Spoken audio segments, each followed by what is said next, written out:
GM plant closing not expected to stall Detroit's rebound. Detroit, General Motors' planned shutdown of its Detroit Hamtramck plant would leave only one auto assembly factory in a city known for putting America on wheels, but the closure and job losses are not expected to stall out Detroit's comeback since its 2014 bankruptcy exit. Experts say a more tech-driven and medical industry economy is moving Detroit further from a reliance on manufacturing, and that in the name of cost-cutting and investment in autonomous and electric vehicles won't hurt as much as past mass layoffs and plant closings. Detroit once was home to about a dozen massive assembly plants. About 1,500 people work at the GM plant, while Fiat Chrysler's Jefferson Avenue plant employs about 5,000. Fiat Chrysler reportedly plans to reopen a former engine plant on the city's east side to make Jeep Grand Cherokee SUVs with 3 rows of seats starting with the 2021 model year. Manufacturing is now a tech industry, you don't have to hire as many people to make as much stuff, said Ned Staler, president and chief executive of the small business incubator TechTown Detroit. It's not just General Motors. Every major OEM, original equipment manufacturer, major manufacturer is going through similar processes. It's a trend that is going to continue. GM wants to close 4 facilities in the United States and 1 in Canada. Nearly all of the 8,000 white-collar jobs GM expects to cut company-wide would be at the automaker's technical center just north of Detroit in Macomb County's Warren. Some of the 3,300 global blue-collar job losses would come from the Detroit Hamtramck plant and a transmission facility in Warren. The jobs account for only 0.2% of local county employment, muting the immediate effect of the plant closures, Moody's Investors Service said in a report. That means there is less reliance on those jobs and plants to supply tax dollars needed to help pay for city services and fill out Detroit's operating budget.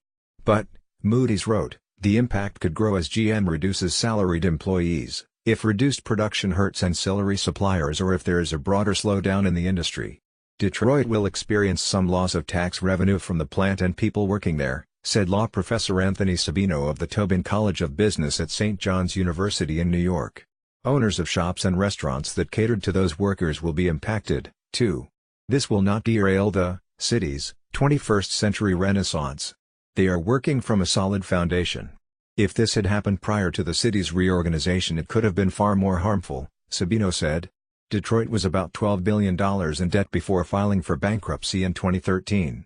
Much of that was erased or restructured, allowing the city to improve services, like police and fire, and invest in neighborhoods. Detroit's general fund balance was about $595 million at the end of the 2017 fiscal year, compared to a deficit of about $73 million that the city faced at the end of the 2013 fiscal year following years of a plummeting population and tax base. A $36 million operating surplus was expected for the fiscal year 2018. A 30-year jobs forecast by the Southeast Michigan Council of Governments forecasts manufacturing jobs in Detroit falling from 23,000 3 years ago to 16,000 by 2045. Over that same time, professional and technical services, corporate headquarters, administrative, support, waste services and healthcare jobs are expected to rise. Preliminary figures from the U.S. Bureau of Labor Statistics pegged unemployment in Detroit in September at 7.9%. While this is still well above the U.S. rate of 3.7%, Detroit's unemployment has been dropping since January 2014, when it was nearly 18%. Detroit's unemployment rate was 28.9% in June 2009. Preparing Detroit's workforce for non-manufacturing jobs is one of the next hurdles. Mayor Mike Duggan has said more residents are enrolling in Detroit at work-free training programs. The programs offer training and certifications for jobs that include information technology, truck driving, health careers, computer networking and culinary arts. But many people in the city are not prepared for tech-related jobs that are in Detroit or on the way, said Ida Bird-Hill, president of Detroit-based Uplift Incorporated, which provides computer programming language training. A lot of the training programs have not really reached out to women or people of color, said Bird-Hill, who added that funding has been limited for local tech training providers.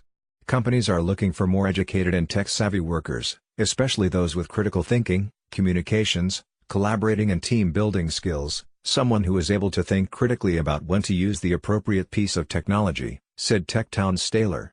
With Ford also considering thousands of white-collar cuts, Detroit area auto industry workers may find it difficult to find new jobs or match their salaries if they go to other industries, said David Kudla, CEO of Mainstay Capital Management in Grand Blanc, Michigan, which advises many auto industry employees.